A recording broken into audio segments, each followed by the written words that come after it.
જૂઠો છે જગ વ્યવહાર, રાત દાડો કરીએ ભજનનો વેપાર.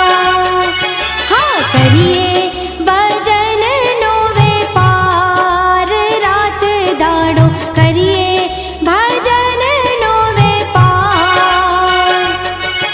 સંત સજન સુનો સિપાઈ સતા ગુરુ કણા,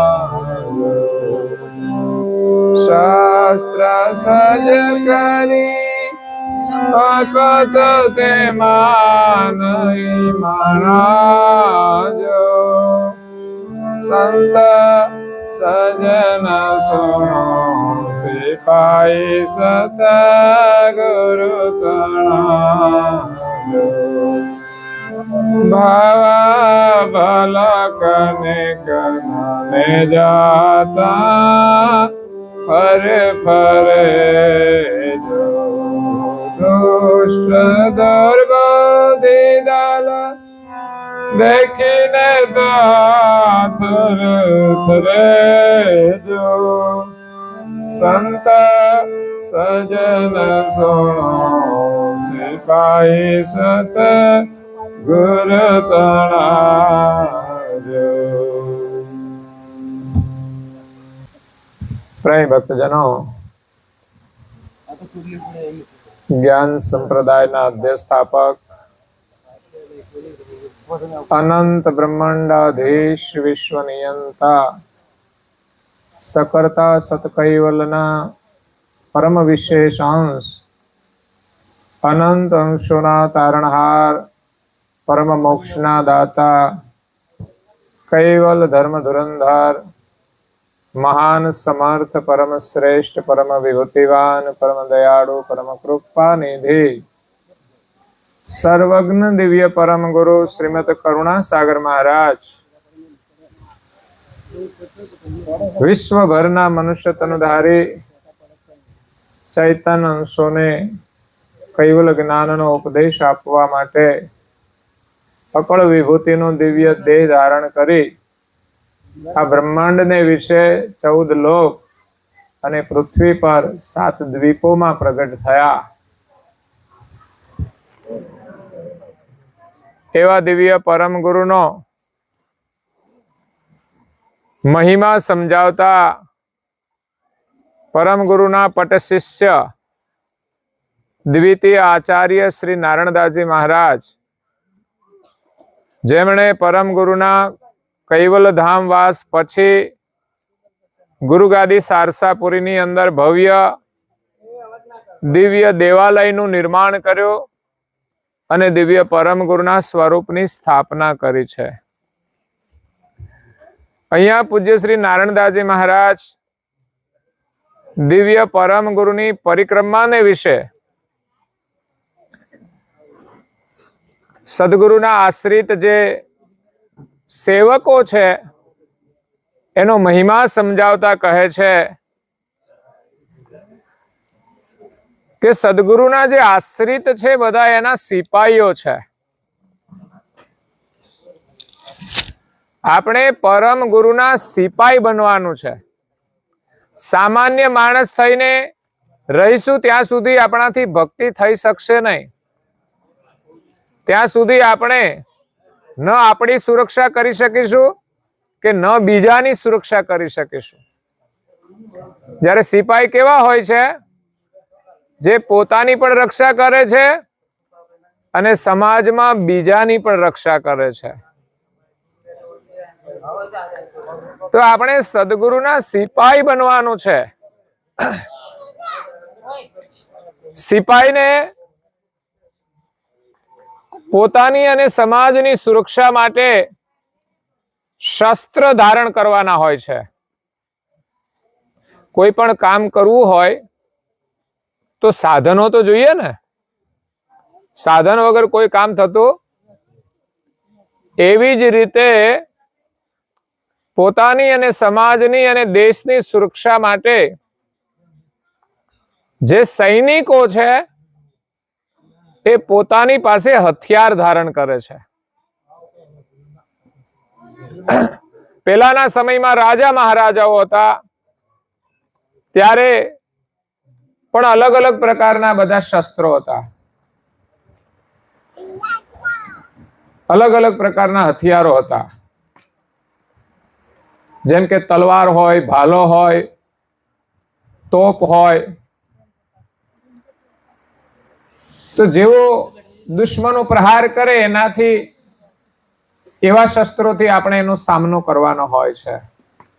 એમ આ જગતની અંદર પણ અનેક દુષ્ટ દુશ્મનો આપણને દુખી કરી રહ્યા છે, આપણા ઉપર અત્યાચાર કરી રહ્યા છે,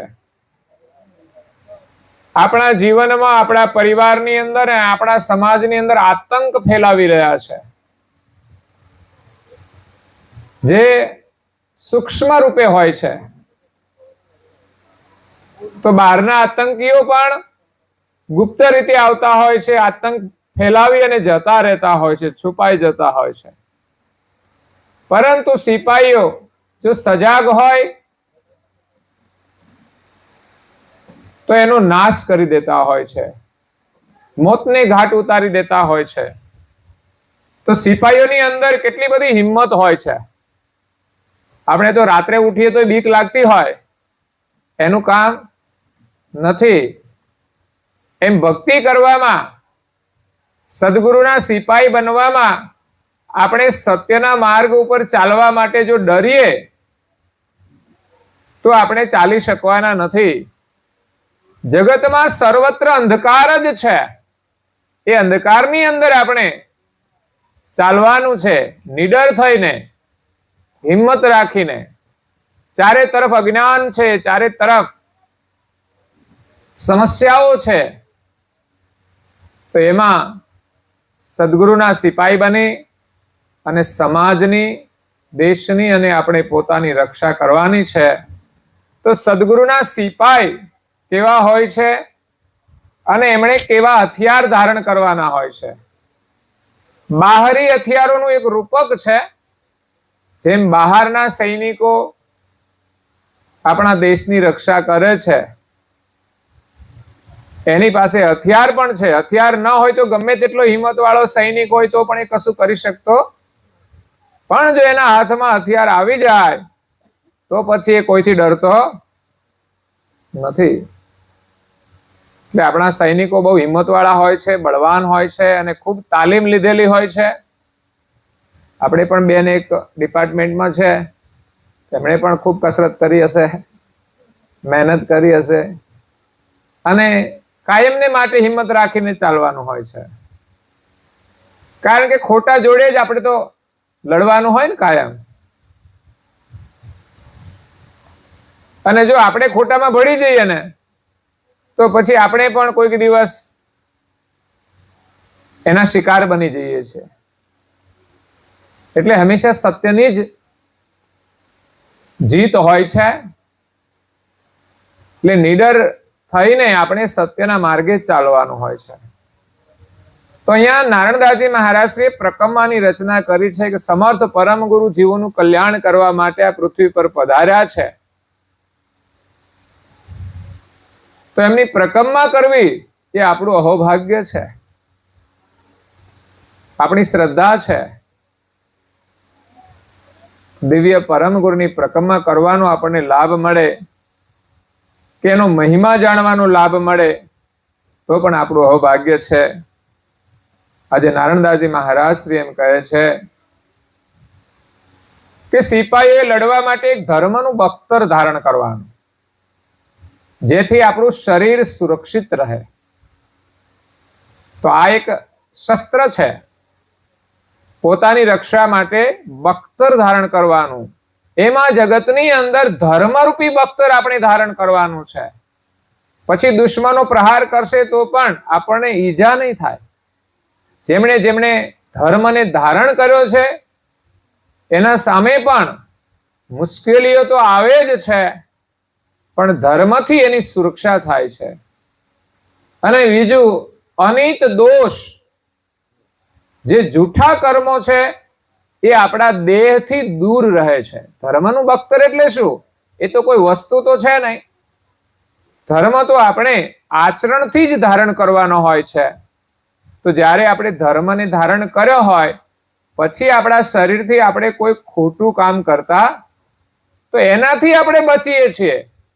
કારણ કે ખોટું કર્મ જ આપણને દુખી કરે છે. તો દુષ્ટ લોકો છે એ જૂઠી પ્રવૃત્તિ દ્વારા જ આપણને પરેશાન કરે છે. આપણા જીવનમાં પણ પરેશાન કરે, આપણા પરિવારને પણ પરેશાન કરે અને સમાજની અંદર પણ મુશ્કેલીઓ ઊભી કરે.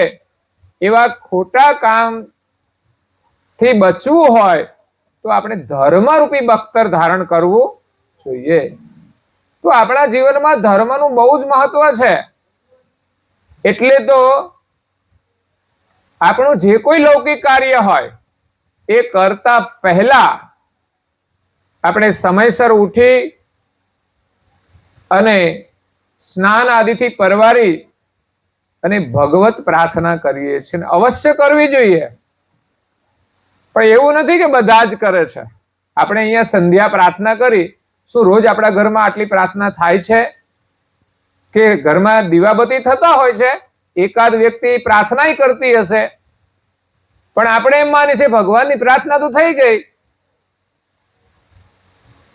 તો એક કરે છે ને બીજા બધા ફરે છે. પણ ખરેખર એવું ના હોવું જોઈએ.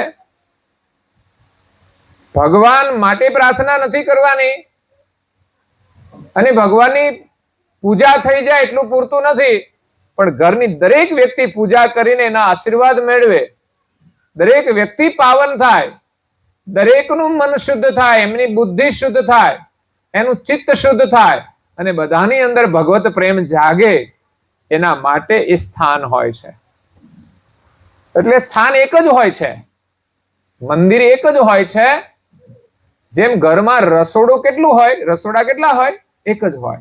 અને જમવા વાળા 4-5 હોય. તો એક જ રસોડે જે ભોજન બને છે એ બધા જ જમે છે.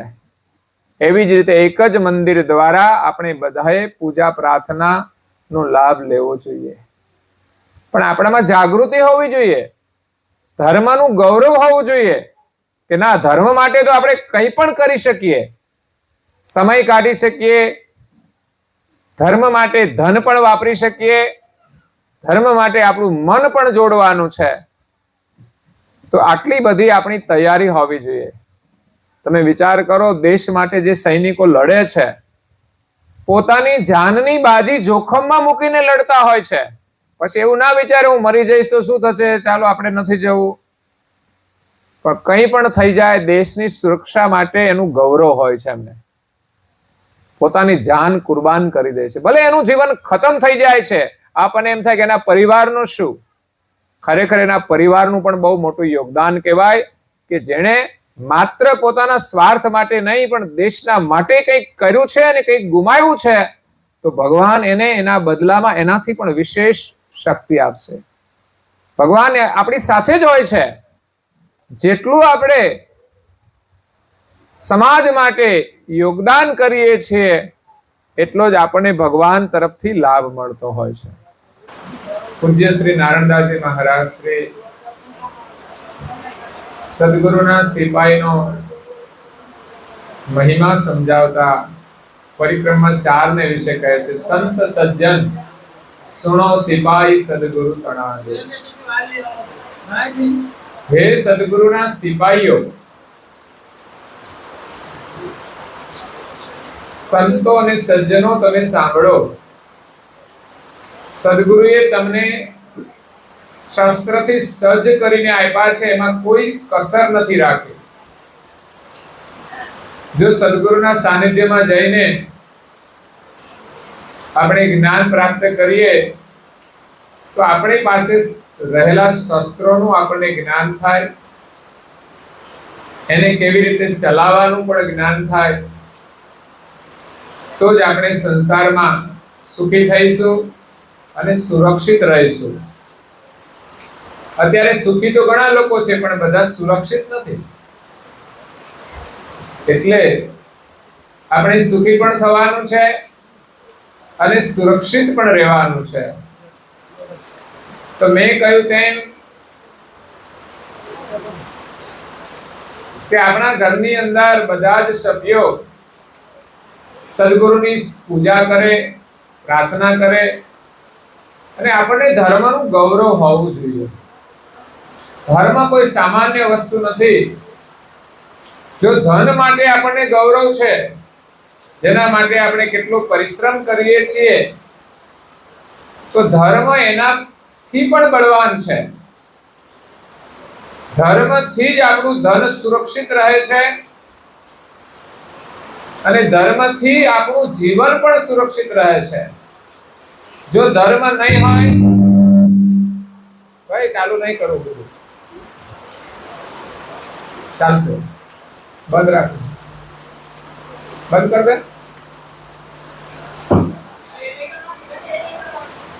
ધર્મ નહીં હોય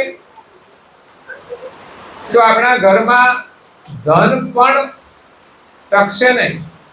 આવી શકે ગમે તે માર્ગેથી, કારણ કે અધર્મના માર્ગેથી લોકો કરોડો રૂપિયા કમાતા હોય છે, પણ એ ટકી શકતા નથી. એટલે ધર્મ ધનની પણ રક્ષા કરે છે,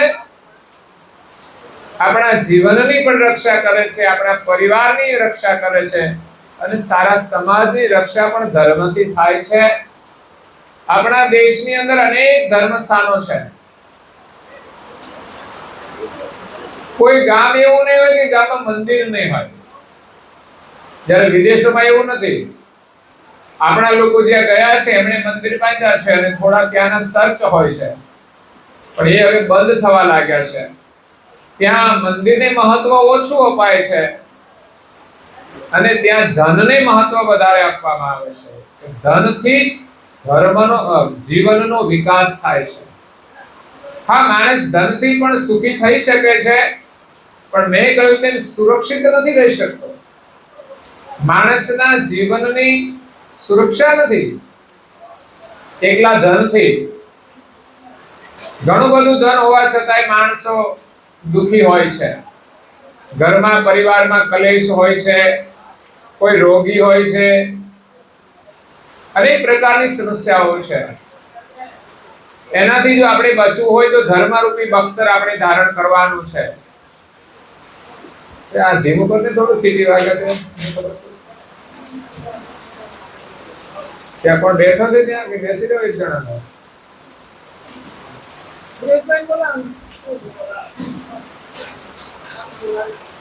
તો ધર્મરૂપી બખ્તર દરેકે ધારણ કરવું પડશે. એવું નહીં કે ઘરમાં એક જણ પૂજા કરી લેશે એટલે બધાનું કામ થઈ જશે અને આખા ઘરને આશીર્વાદ મળી જશે. આ ઘરની અંદર આશીર્વાદ તો આવે છે, પણ દરેક વ્યક્તિના અલગ અલગ હોય છે. બેંકની અંદર બધા એકાઉન્ટ એક માણસનું હોય, એની અંદર પૈસા તો આવે, એમાંથી ઘર વાપરે છે, પણ સમય જતા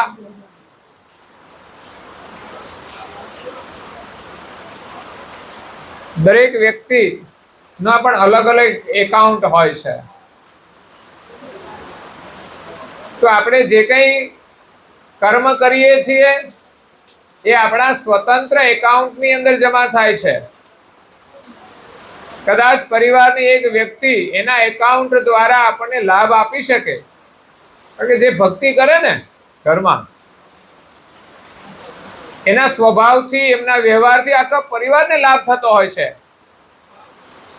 પરંતુ પરિવારના સભ્યોની અંદર જો સમજણ ના હોય, એનો સ્વભાવ સારો ના હોય, તો એ જાતે સુખી થઈ શકતા, કારણ કે એના એકાઉન્ટની અંદર તો બેલેન્સ હોવું જોઈએ ને. એટલે સુખી થવા માટે વ્યક્તિગત રીતે આપણે સાધના કરવી પડશે, અને આપણા બાળકોને એ સંસ્કાર આપવા પડશે. બાળકોને પણ આપણે એ શસ્ત્ર આપવા પડશે, નહીં તો આપણા બાળકો સુરક્ષિત નહીં રહી શકે. આપણે પ્રાકૃતિક મુશ્કેલીઓ સામે વ્યવસ્થા કરીએ છીએ. જેમ કે શિયાળો આવે, બહુ ઠંડી પડે, તો છોકરાઓ માટે આપણે શું લાવીએ? સ્વેટર લાવીએ. આપણા માટે પણ સ્વેટર લાવીએ, આપણી રક્ષા માટે. તો એકાદ જણ ઘરમાં સ્વેટર પહેરી લે તો ના ચાલે, બધાને જોઈએ. પણ આપણે તો ભગવાનના ભજનમાં જેવું રાખ્યું છે, ઘરમાં એક વડીલો કરી લે ને એટલે બધાને ચાલે. પણ ખરેખર ભક્તિના જેટલા સંસ્કાર આપણે આપણા પરિવારને આપીશું, પરિવારમાં હશે એટલો જ પરિવાર સુખી હશે. હું જોઉં છું ગામડાની અંદર લોકો રહેતા હોય છે, બહુ વ્યવસ્થા નથી હોતી, પણ સંસ્કાર હોય છે ને તો પરિવાર બધા પ્રેમથી રહેતા હોય છે.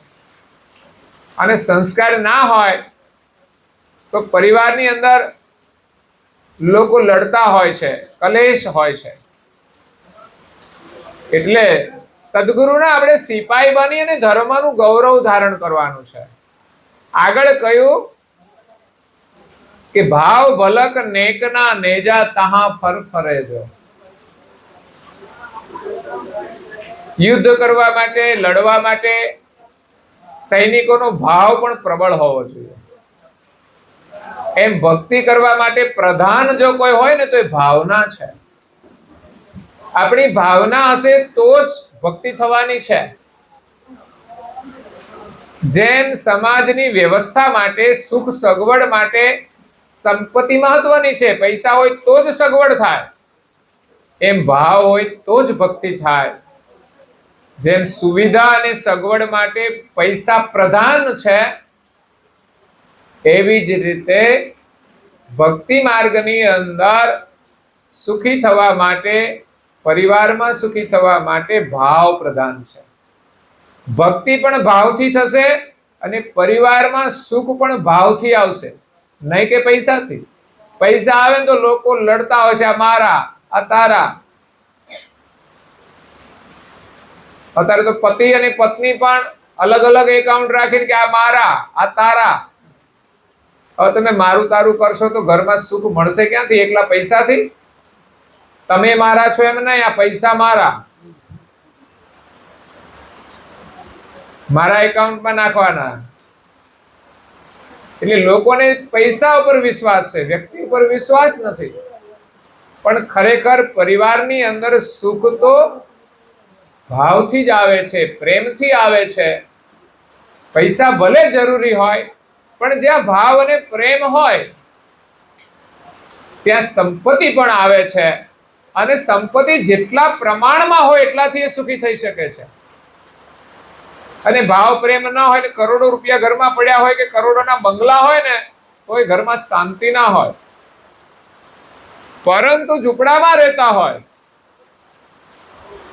પરંતુ પતિ અને પત્ની હોય, એમના બાળકો હોય, એમની સાથે બધાને આત્મીય ભાવના હોય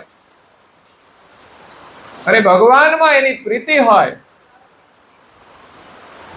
તો એનો આખો પરિવાર સુખી હોય છે. એને ઝૂંપડામાં રહેવાનું સહેજે દુઃખ નથી લાગતું. એને તો ભગવાનનું ભજન કરીને ભગવાનના પરમ વૈભવની અંદર આનંદનો અનુભવ થતો હોય છે. અને ભગવાનનો વૈભવ એવો છે ને કે ગમે તે મુશ્કેલીઓને પણ એ નષ્ટ કરી દેતો હોય છે. એ હંમેશા પ્રસન્ન રહેતા હોય છે. તો અહીંયા નારણદાસજી મહારાજ શ્રી કહે છે કે જ્યારે સિપાહીઓ લડતા હોય છે ત્યારે ભાવ નાનો ભાલો હાથમાં ધારણ કરવાનો, ભાવનાનો ભાલો. ભાવના રૂપી ભાલા વડે જ આપણે પરિવારની અંદર સુખ મેળવવાનું છે, જીવનમાં સુખ મેળવવાનું છે અને દુશ્મનોને ભગાડવાના છે. જો આપણા પરિવારની ભાવના મજબૂત હોય ને તો કોઈ દુશ્મનો આપણને દુખી નથી કરી શકતા. આપણા દેશની ભાવના એક હોય તો વિદેશી શક્તિઓ આપણને હરાવી શકતી નથી. પણ આપણા દેશમાં શું સમસ્યા થાય કે રાજાશાહી હતી, બધાની પાસે રાજ હતા, પણ બધા અંદરો અંદર લડતા હતા, એકાબીજાનું રાજ પડાવી લેવાનું. એટલે તારું છે એટલું શાંતિથી હાચવને. તો આ લડાઈઓ દરેક જગ્યાએ થતી હોય છે. ક્યાંક કોઈના ખેતર હોય ને બાજુમાં તો ઘણી વાર લોકો લડતા હોય છે. માત્ર 1 ફૂટ કે 2 ફૂટના અંતરમાં એને લાભ મળી જાય. જો તમે સારી રીતે મહેનત કરો તો જેટલું તમારી પાસે હોય એમાં તમે સારું મેળવી શકો છો. પણ બીજાનું તમે 1 ફૂટ દબાવીને કંઈ વધારે મેળવી શકવાના નથી. એમ આજે લડાઈઓ બધી દેશ વિદેશમાં પણ ચાલતી હોય છે. એમ વિદેશી લોકો આપણા પર આક્રમણ કરી અને એમનું સામ્રાજ્ય કરી ગયા. પણ આપણા દેશની જો ભાવના એક હોય, દેશ પ્રત્યે લાગણી હોય, તો કોઈ વિદેશી આક્રમણ આપણા ઉપર વિજય પ્રાપ્ત કરી શકતું નથી. આપણા દેશ ઉપર અનેક લોકોએ રાજ કર્યા છે. મોગલોએ રાજ કર્યું છે, અંગ્રેજોએ રાજ કર્યું છે. તો ત્યાં આપણી ભાવનાની એકતાનો અભાવ હતો. તો અહીંયા ભાવના રૂપી ભાલો ધારણ કરવાનો છે. જેમ દેશની રક્ષા માટે મહારાણા પ્રતાપના હાથમાં ભાલો હતો, છત્રપતિ શિવાજીના હાથમાં તલવાર હતી, એમ અનેક શહીદો થઈ ગયા. ચંદ્રશેખર આઝાદ, તે બધાએ દેશ માટે પોતાનું બલિદાન આપ્યું છે અને શસ્ત્રો ધારણ કર્યા છે અંગ્રેજોની સામે લડવા માટે. આજે પણ આપણા જીવનમાં, આપણા પરિવારની અંદર આવા દુષ્ટોનું શાસન હોય છે. આપણા મનની અંદર પણ એનું શાસન હોય છે. જે આપણે ખોટું કરીએ છીએ એ શાસન આપણું નથી. કોઈ બહારના દુષ્ટોએ અંદર પ્રવેશ કરી અને એ શાસન કરે છે. તો એ દુષ્ટતાને દૂર કરવા માટે આપણામાં ભાવના રૂપી ભાલો હોવો જોઈએ. ભાવનાનું કામ ભાલા જેવું છે. દુશ્મનોને હટાવી દે. તો ઘરની અંદર, પરિવારની અંદર ભાવ પ્રધાન છે. ભાવનાને મહત્વ આપવાનું, વસ્તુને નહીં. નેકના નેજા કહા ફરફરે જો. જે યુદ્ધ કરતા હોય ને, એમના રથ હોય, એમના હાથી હોય, એમના વાહન હોય, તો એના ઉપર ધજા ફરકતી હોય છે. જેમ આપણા દેશની ધજા છે તિરંગો, એવી જ રીતે જે કોઈ રાજાઓ યુદ્ધ કરતા એમનો એક ધ્વજ હતો. એમ આપણી અંદર પણ એક ધ્વજ હોય છે અને એ ધ્વજ છે નેકનો. નેકની ધજા આપણે ફરકાવવાની છે. જેમ આપણા દેવળો ઉપર ધર્મની ધજા ફરકતી હોય છે,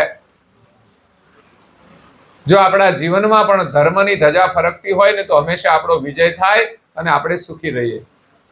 એમ અહીંયા નેકની ધજા, જો શત્રુઓ સામે લડવું હોય, દુષ્ટો સામે લડવું હોય, તો આપણા જીવનમાં આપણે નીતિ રાખવી પડશે.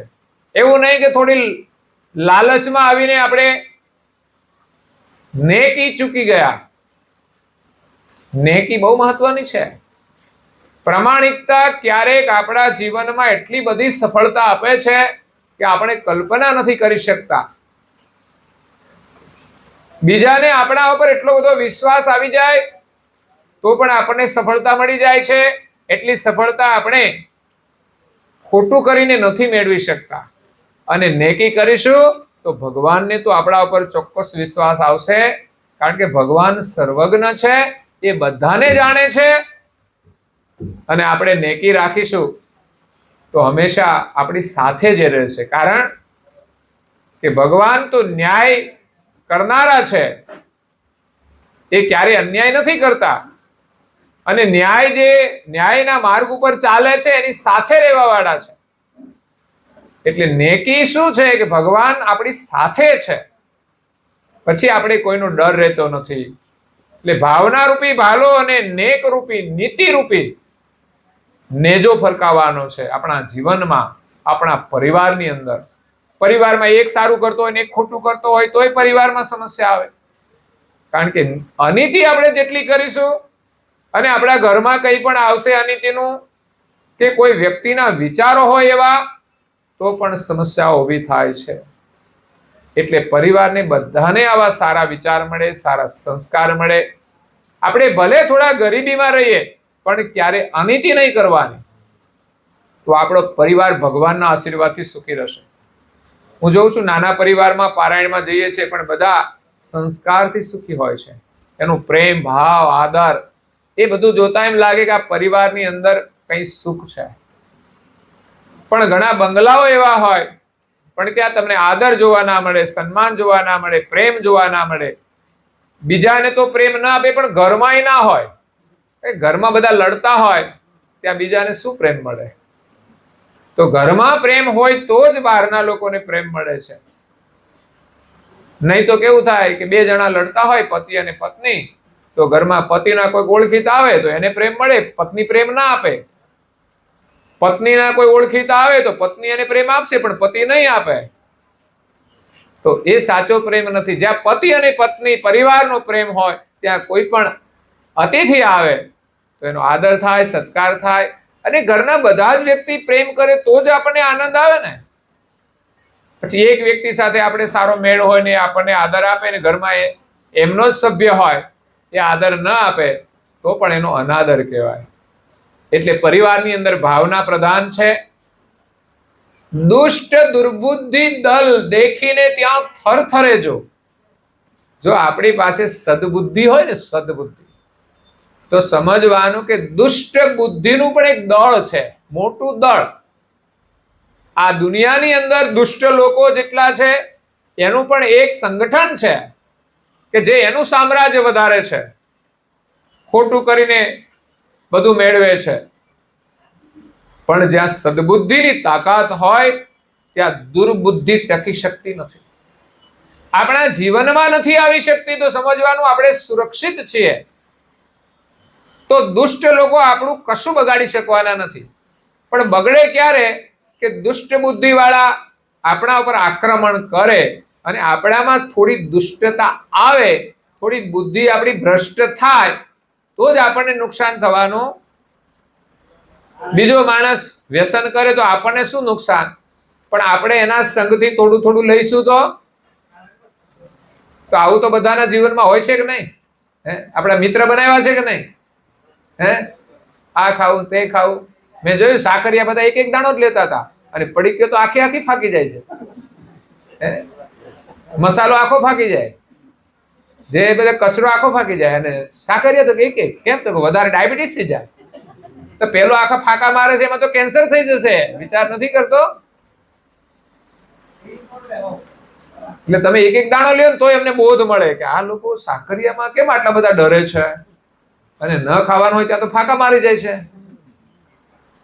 એટલે જ્યાં નેકી હશે અને ભાવનાના ભાલા હશે ત્યાં દુષ્ટ લોકોનું જે દળ છે, લશ્કર છે, એ ત્યાં થરથર ધ્રુજવા માંડશે. કારણ કે જ્યાં સત્યની તાકાત હોય, કોઈનામાં હિંમત હોય, એવા જે રાજાઓ થઈ ગયા ને ધર્મમાં શ્રદ્ધા રાખવા વાળા, એની સામે દુષ્ટ લોકોના લશ્કરો મોટા હતા છતાં પણ હારીને નષ્ટ થઈને પાછા જતા રહ્યા છે. અને ક્યારેક તો ધર્મના રાજાઓની રક્ષા ભગવાને સ્વયં આવીને કરી છે. આ છે ભગવાનની શ્રદ્ધાનું મહત્વ. મીરાબાઈના પિતાજી જયમલ રાઠોડ,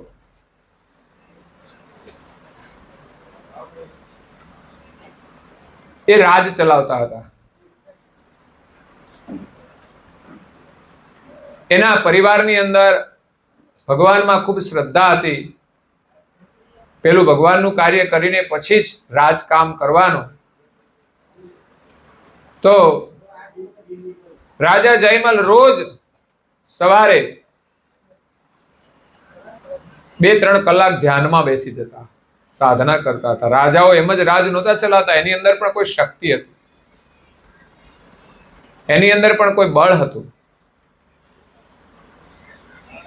તો એ રાજા રોજ ધ્યાનમાં બેસતા. એમાં એમના રાજનો એક માણસ એ રાજમાં કામ કરતો હતો. કોઈ કારણસર એમને રાજમાંથી હટાવવામાં આવ્યો, એને કંઈક ખોટું લાગ્યું હોય તો કે ભાઈ તું હવે જતો રહે. તો એ માણસ બીજા રાજાની પાસે ગયો કામ કરવા માટે. એ રાજા એમને રાખ્યો. એ રાજા જયમલ રાજાનો થોડો દુશ્મન રાજા હતો. રાજાઓને રાજાઓ પ્રત્યે દુશ્મનીઓ પણ હતી. જયમલ રાજા તો ધાર્મિક હતા, એને કોઈ પ્રત્યે દુશ્મની નહોતી, છતાં પણ ધાર્મિક રાજાઓ પ્રત્યે પણ બીજા રાજાઓની દુશ્મની હોય છે. મીરાને કોઈ પ્રત્યે દુશ્મની નહોતી, છતાં એના જ પરિવારને એમના પ્રત્યે દુશ્મની હતી. એટલે સારું કામ કરે એના પણ દુશ્મનો હોય છે. પણ હંમેશા આપણે સારું કામ કરવું જ જોઈએ. તો એ માણસ બીજા રાજ્યમાં જતો રહ્યો એટલે આ રાજની બધી જ એ માહિતી એ જાણતો હતો. એટલે બીજા રાજાને બધી માહિતી આપી દીધી એટલે ગુપ્તચર જેવું કામ થઈ ગયું. અને માહિતી મળી જાય એટલે શું કરવું, ક્યારે કરવું, કેવી રીતે કરવું, લડાઈ એને ખબર પડી જાય. તો એના આધારે પડોશી રાજા એક દિવસ લડાઈ કરે છે. એવા સમયે ચડાઈ કરી કે રાજા ધ્યાનમાં બેસવાના સમયે રાજાએ ચડાઈ કરી. અચાનક એને ખબર છે કે આ રાજા છે ને ધ્યાનમાં બેસી જાય પછી ઊભા નથી થતા.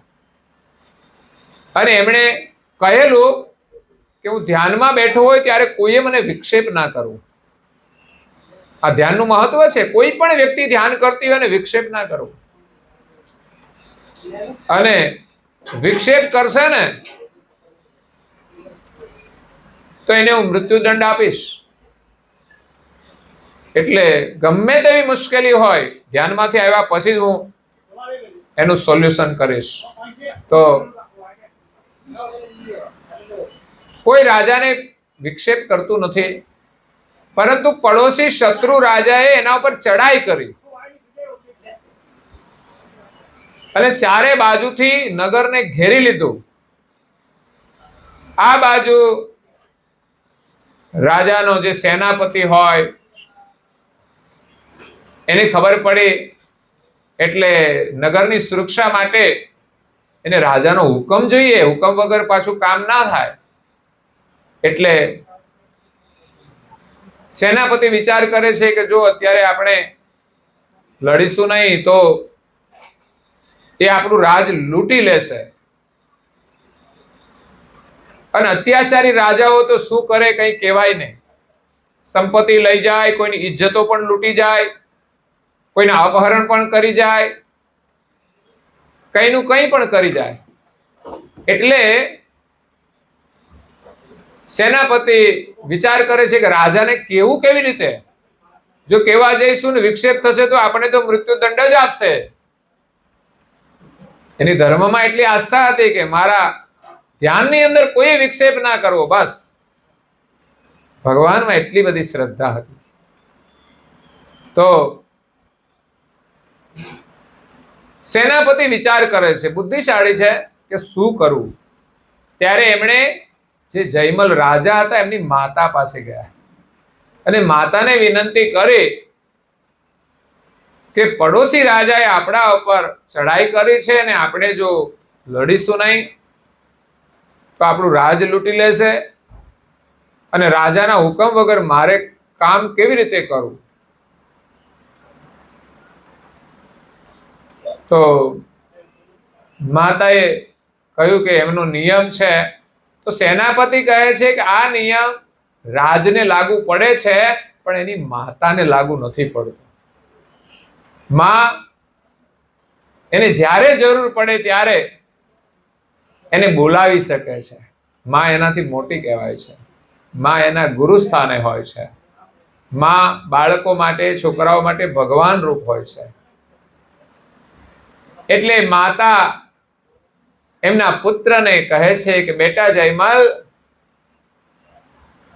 જયમલ, પડોશી રાજાએ આપણા ઉપર ચડાઈ કરી છે તો સેનાપતિ આપની આજ્ઞા માંગે છે. રાજા થોડા ગુસ્સામાં આવી ગયા કે માં, મેં કહ્યું તું છતાં પણ તમે વિક્ષેપ કર્યો. કંઈ પણ થઈ જાય, જે થવું હોય તે થઈ જાય, પણ મને વિક્ષેપ નહીં કરવા. આવી એમની નિષ્ઠા હતી. એ રાજ મારું છે અને હું અત્યારે ભગવાનના ધ્યાનમાં બેઠો છું તો રાજ મેં ભગવાનને સોંપ્યું છે. એ ભગવાન મારા રાજનું ધ્યાન રાખશે. તમે ચિંતા ના કરો, જાઓ. એટલે માતાને મૃત્યુદંડ તો ના આપે પણ પાછા મોકલી દીધા.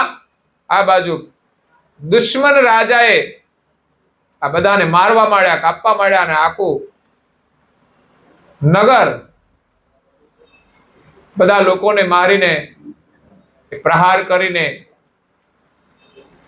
જતા રહ્યા. જ્યારે 3 કલાક પછી રાજા ધ્યાનમાંથી ઉઠે છે ત્યારે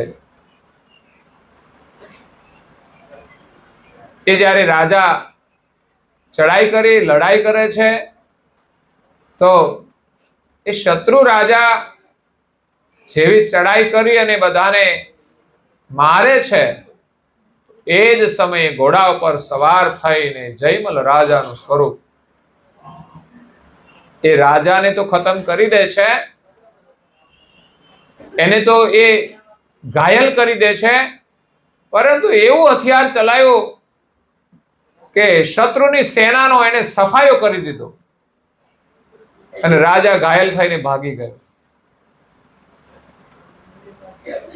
તો બધાને એમ થયું કે જયમલ રાજાએ આ રાજની રક્ષા કરી છે. પણ 3 કલાક પછી રાજા ધ્યાનમાંથી ઉઠીને આવે છે કે બોલો હવે શું કામ છે? તો કામ તો પતી ગયું. શું પતી ગયું? તો કે પડોશી શત્રુ રાજાએ આક્રમણ કર્યું અને તમે આજે તો બહુ બહાદુરીથી લડતા હતા અને એની સેનાને પરાસ્ત કરી દીધી અને એનો રાજા પણ ઘાયલ થઈને જતો રહ્યો. રાજા કઈ પણ મને તો કઈ ખબર જ નથી. રાજા એના ધ્યાનમાં હતા, ભગવાનમાં એને વિશ્વાસ હતો, તો ભગવાને એમનું સ્વરૂપ લઈ અને ઘોડા ઉપર સવાર થઈ અને આ શત્રુ રાજાને પરાજિત કરી એના રાજ્યની રક્ષા કરી. આ છે ધર્મની શક્તિ.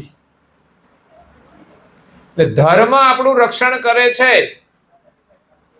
ભગવાનને આપણે સમર્પિત થઈશું તો ભગવાન આપણી રક્ષા કરશે.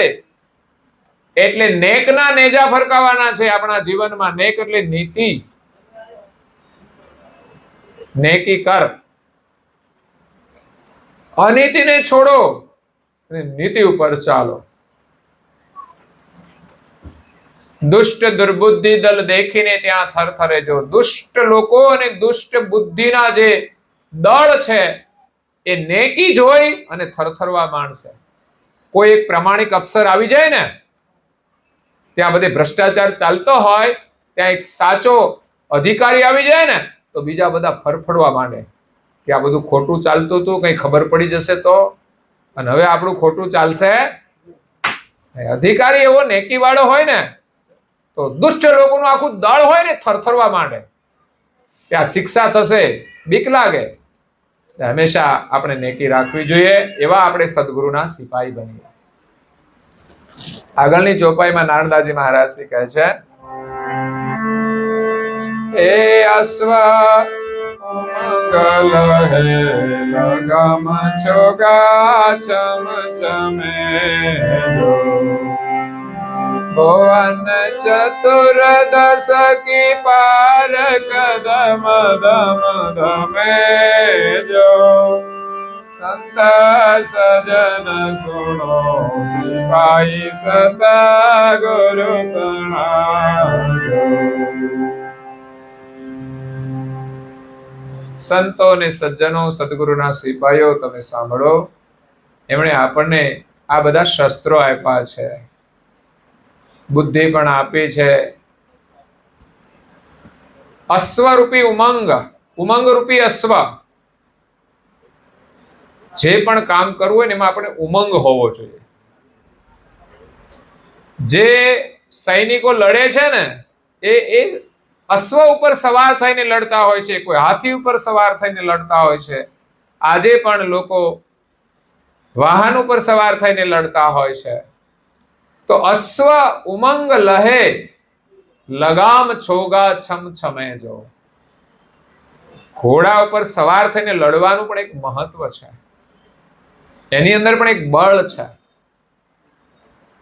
ઘોડા ઉપર સવારી હોય ત્યારે આપણી પાસે બે તાકાત આવી જાય, એક ઘોડો અને બીજું આપણી તાકાત. ઘોડાને ખેલવતા આવડતું હોય તો લોકોની સામે લડવામાં પણ સફળતા મળતી હોય છે. કોઈ વાર કરે ને ઘોડાને તમે બીજી દિશામાં ફેરવો તો એનો વાર છે નિષ્ફળ થઈ જાય છે. એટલે આપણા જીવનમાં ભક્તિ કરવામાં ઉમંગ હોવો જોઈએ અને પરિવારમાં પણ ઉમંગ હોવો જોઈએ. એકબીજાની સેવા કરવી હોય તો ઉમંગ હોવો જોઈએ.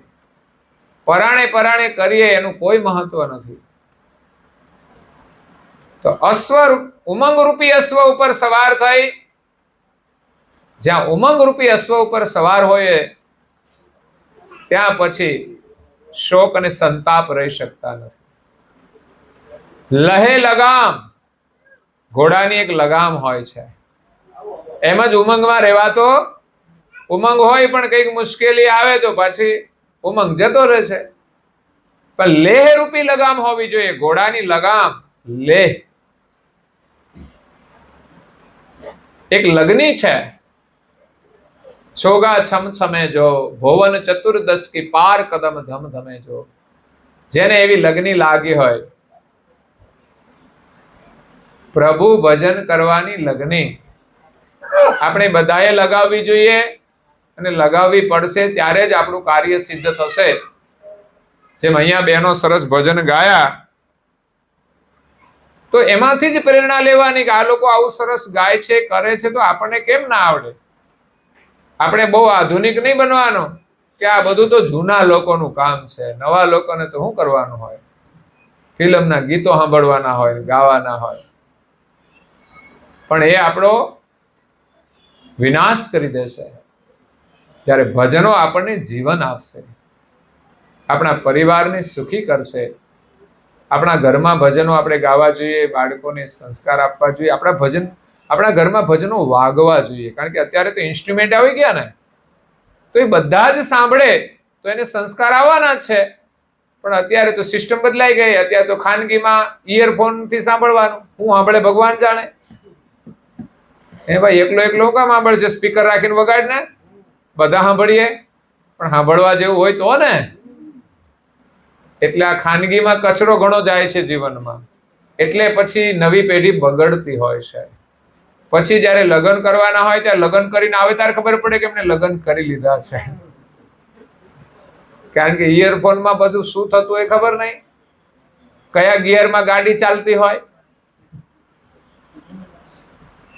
એટલે અશ્વરૂપી ઉમંગ ઉપર સવાર થઈને લેહ રૂપી લગામ જ્યારે આપણે ધારણ કરીને ધર્મ નું બખ્તર પહેરી ભાવનાનો ભાલો ને નેકના નેજા ફરકતા હોય, એમની સુરતા 14 લોકની પાર એના કદમ ધમધમતા હોય છે. જેમ ઘોડાના પગલા છે ને એનો ધમધમાટ હોય, એમ જે ઉમંગ રૂપી અશ્વ ઉપર સવાર થઈને શત્રુઓ સામે લડતા હોય, એના જે કદમ છે એ 14 લોકની પાર ધમધમતા હોય છે. જે મહાપુરુષો ત્યાં ને એ 14 લોકની પાર એ પહોંચી ગયા છે. તો આપણે પણ ધર્મને ધારણ કરી, ભક્તિને મહત્વ આપી, ભાવનાનો ભાલો ધારણ કરીને પરિવારમાં આપણે બધા જ ભક્તિ કરીએ અને આપણું જીવન સુખી કરીએ. નારણદાસજી મહારાજ કહે છે, સહેજ પલાણ સમજુ સબુક કર મે ગ્રયો,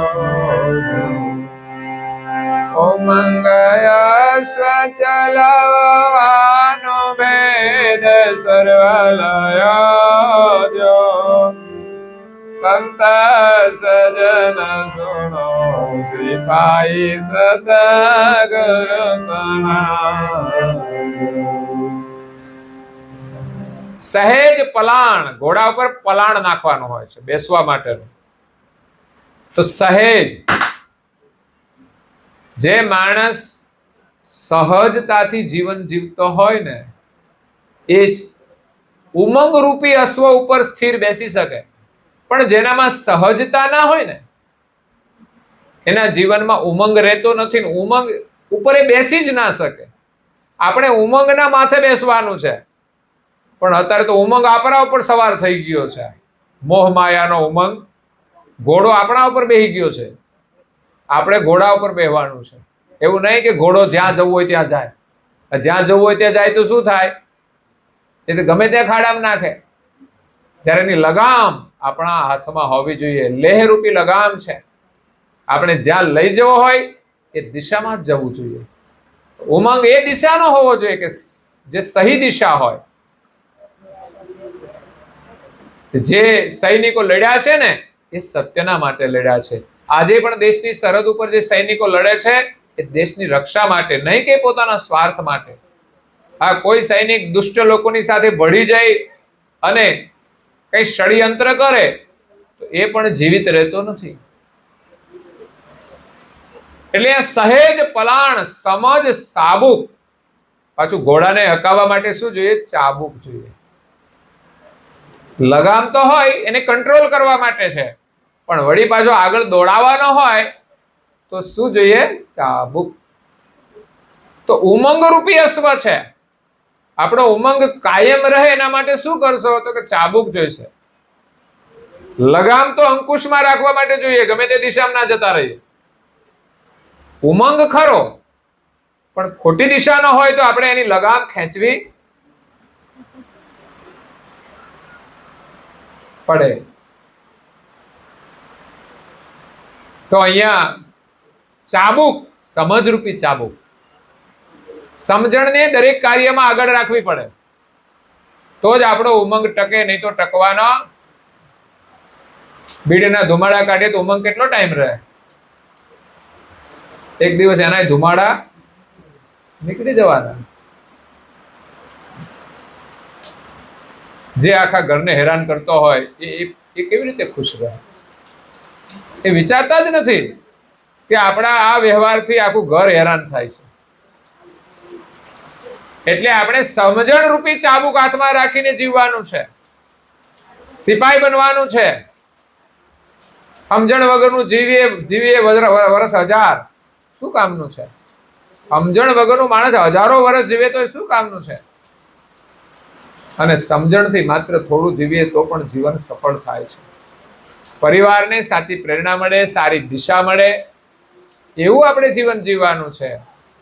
આ તો વડીલોને નવી પેઢીના બાળકો સલાહ આપતા હોય કે આ ના કરાય, શરમાવા જેવી વાત છે.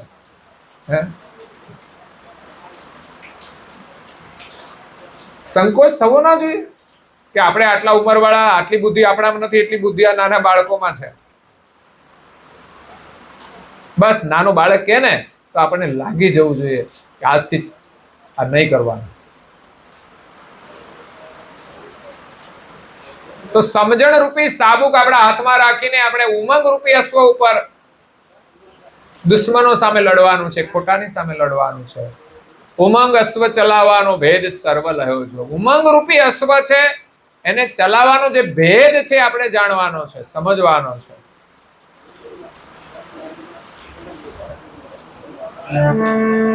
સબ સાજ સજ કે સાનિધ્ય ગુરુ ને ગયો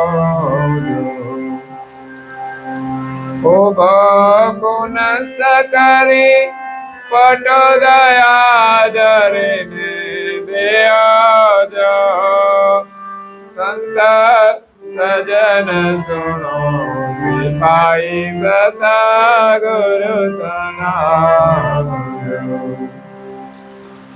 એ સબ સાજ સજ કે, સૈનિકે જેટલા પણ શસ્ત્રો હોય એનું સાજ સજ કરીને પછી ગુરુના સાનિધ્યમાં જવાનું છે. સૈનિક બધા જ સાજ સાથે સજ્જ થઈ અને રાજા હોય ને એને પાસે જાય, સેનાપતિ પાસે જાય કે અમે આટલા સાજથી સજ્જ થઈ અને દુશ્મનો સામે લડવા જઈ રહ્યા છીએ. ત્યારે રાજા પણ સાથે જ હોય છે. આખી સેનાને બળ તો રાજાનું જ હોય છે. એમ ભગવાન છે કે આપણા ગુરુદેવ છે, આપણા રાજા છે, એ પણ આપણી સાથે હોય છે મદદ કરવા માટે.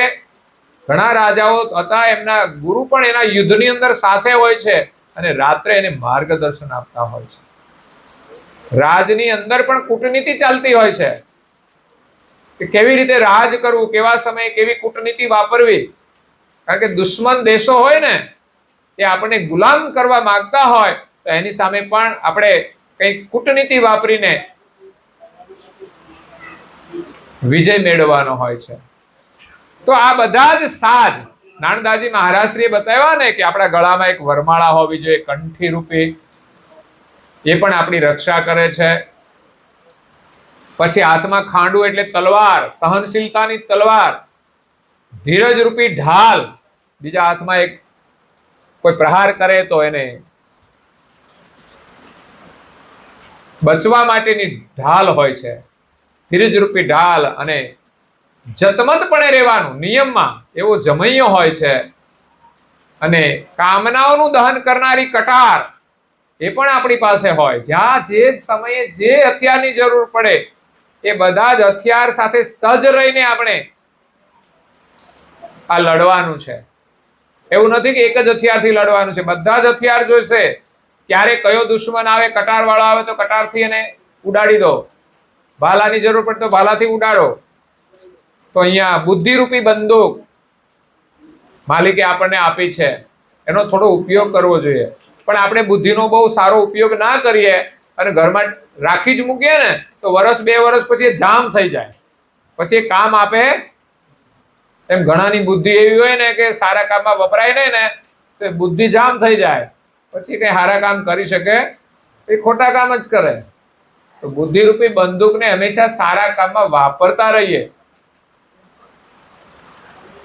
તો એ પ્રમાણે શબ્દરૂપી ધનુષ આપ્યું છે આપણને, જે વાણી આપી છે ને એ શબ્દરૂપી ધનુષ દ્વારા આપણે એનો સારો ઉપયોગ કરી અને જીવનને સફળ કરવાનું છે, દુશ્મનો સામે લડવાનું છે. ક્યાંક ક્યાંક લડાઈની અંદર સારી વાણી પણ કામ કરી જાય છે.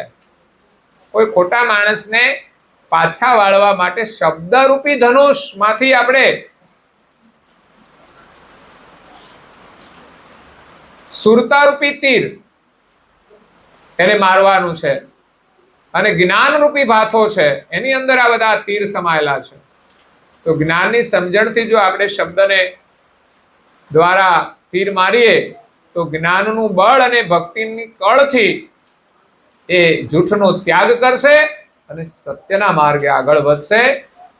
તો આગળ બતાવ્યું ધર્મરૂપી બખ્તર, ભાવનાનો ભાલો, નેકના નેજા અને ઉમંગ રૂપી અશ્વ ઉપર સવાર થઈ અને સમજણ રૂપી સાબુક લઈ અને આપણે એ અશ્વ ઉપર સવારી કરી અને ધર્મના કાર્યો કરવાના છે. બધા સાજ સજ કરી અને ગુરુના સાનિધ્યમાં જવાનો, સેવા પૂજા પ્રાર્થના કરીએ તો આ બધા સાજ સાથે આપણે એમના સાનિધ્યમાં પ્રાર્થના કરીએ, પૂજા કરીએ અને પછી તમે આ જગતમાં વિચરણ કરો. કોઈ દુશ્મનો તમારો વાળ પણ વાંકો કરી શકશે, ઘણા બધા પ્રલોભનો આવશે, છતાં તમારું મન ડગશે નહીં, કારણ કે તમે સત્યના સાજથી સજ્જ થયેલા છો. ગુરુ મહારાજમાં તમારી નિષ્ઠા છે કે કદાચ હું ખોટું કરીને તો થોડો લાભ લઈ લઈશ, પણ રાજાનું જે સુખ છે એ મને મળશે. અને રાજાને ખબર પડી જાય કે આ મારો સૈનિક ખોટું કરે છે તો પછી રાજા એને રાજમાંથી, નોકરીમાંથી છોડી દે.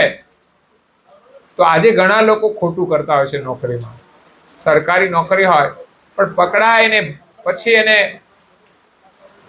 નોકરીમાંથી રિઝાઇન કરી દે તો કેટલું બધું નુકસાન થઈ જાય, જેટલું તો એમણે ખોટું કરીને મેળવ્યું પણ ના હોય.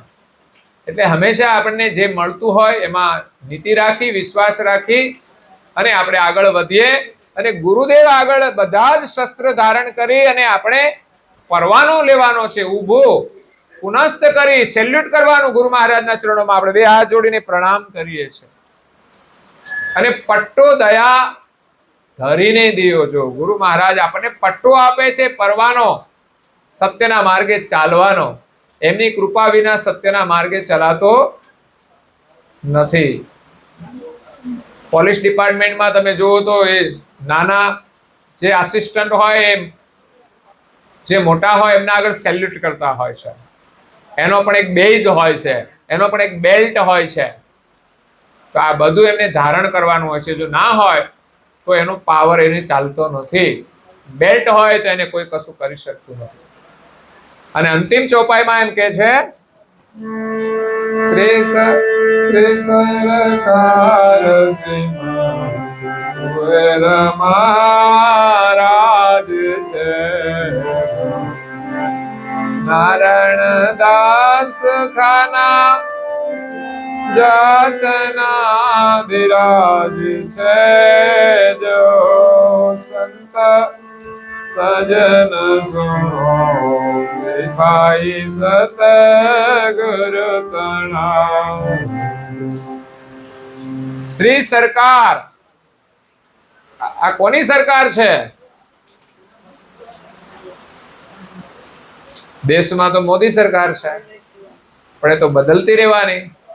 પેલા ગાંધી સરકાર હતી, હવે મોદી સરકાર આવી છે. સમય જતા વળી કોઈ બીજી સરકાર આવે, પણ આ તો આખા વિશ્વમાં એક જ સરકારનું સામ્રાજ્ય છે. એવા દિવ્ય પરમ ગુરુ શ્રી સરકાર શ્રીમત કુબેર મહારાજ છે. શ્રીમત કુબેર સ્વામી પરમ ગુરુ કરુણા સાગર એ મહારાજનું આ રાજ છે. અને કરુણા સાગર એ આ વિશ્વના રાજા છે, ગુરુ મહારાજા છે. કરુણા સાગર રાજા ધીરાજા ગુરુ મહારાજા કૈવલ ખુદ કીર્તાર. કૈવલ કર્તાનો સંદેશ લઈ એનો પરવાનો લઈને આ વિશ્વમાં આવ્યા છે. એવા રાજાના આપણે સૈનિક છીએ. જો આપણે દીક્ષા લીધી હોય તો આપણું કર્તવ્ય બને છે કે એમની આજ્ઞા અનુસાર આપણે આ બધા શસ્ત્રો ધારણ કરીએ. આપણે પરમ ગુરુના જો સિપાઈ હોઈએ, એમના શિષ્ય હોઈએ, તો ગળામાં કંઠી ધારણ કરવી જોઈએ. આ શસ્ત્ર છે. વિશ્વાસ હશે તો આપણી રક્ષા કરશે. જો ગુરુ દીક્ષા લીધી હોય, મંત્ર આપણને મળ્યો હોય, તો મંત્રમાં શ્રદ્ધા હોવી જોઈએ. નિયમિત મંત્રનો જપ કરવો જોઈએ. ભલે સમય હોય એટલો કરીએ, પણ નિયમિત કરવો જોઈએ. આપણે રોજ ખાઈએ છીએ, નિયમિત. એવી જ રીતે નિયમિત જપ કરવાનો પણ સમય કાઢવો જોઈએ. રોજ સ્નાન કરીએ છીએ તો જપ કરવા માટે પણ આપણે સમય કાઢવો જોઈએ. તનને શુદ્ધ કરીએ છીએ તો મનને પણ શુદ્ધ કરવું જોઈએ. તો મંત્રનો જપ કરવાથી જો મંત્રનું સ્મરણ થાય તો મન આપણું શુદ્ધ થઈ જાય. એ મંત્રના સ્મરણની અસર મનને થશે તો મનમાંથી જે મલિન વિચારો છે દૂર થઈ જશે અને મંત્રની શક્તિ એનામાં આવશે.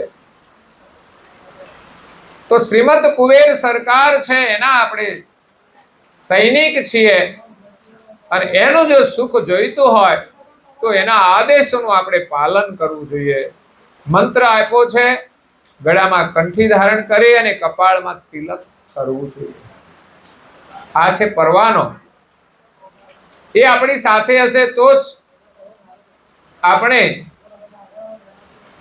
આ જગતમાંથી વિજય પ્રાપ્ત કરી શકીશું. નારણદાસ ખાના જાતના ધીરાજ છે. નારણદાસજી મહારાજ શ્રી કહે છે, તમે તો સરકાર છો ને હું તો આપનો એક સામાન્ય સેવક છું. હું તો આપનો એક નોકર છું. આપ તો મહારાજા છો. તો આપણે પરમ ગુરુના સિપાહી અને કે સેવક બનીને એમના સામ્રાજ્યની અંદર જીવવાનું છે. આપણું કર્તવ્યનું પાલન કરવાનું છે. અને અંતે જે રાજા હોય ને એ પ્રસન્ન થાય. તમે સારું કામ કરો અને આપણને એ સન્માનિત કરતા હોય છે. અને ક્યારેક આવા પ્રમાણિક લોકો હોય, એ સૈનિકમાંથી રાજા એને પ્રધાન બનાવી દેતા હોય છે અને ભવિષ્યનો એને રાજા પણ બનાવી દેતા હોય છે. એમ આપણી લાયકાત વધતી જાય તો પરમ ગુરુનું સામ્રાજ્ય આપણને પ્રાપ્ત થતું હોય છે.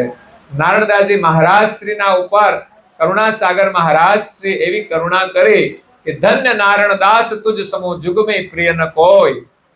મને તારાથી અધિક વિશ્વમાં કોઈ પ્રિય નથી. અને જે ગતિ કરુણા સાગર બાપજી પાસે હતી એ ગતિ એમણે નારણદાસજી મહારાજ શ્રીને પ્રદાન કરી દીધી. કેટલું બધું અદ્ભુત સામર્થ્ય, કેટલી બધી કરુણા. તો આ કરુણા લઈને કરુણા સાગર આપણા દેશની અંદર આવ્યા છે. એટલું જ નહીં, આપણા પ્રદેશની અંદર, આપણા પરિવારની અંદર આવ્યા છે. એમ કહીએ કે આપણા જીવનમાં પણ એ આવ્યા છે. એમના દર્શન થયા છે. આપણું અહોભાગ્ય.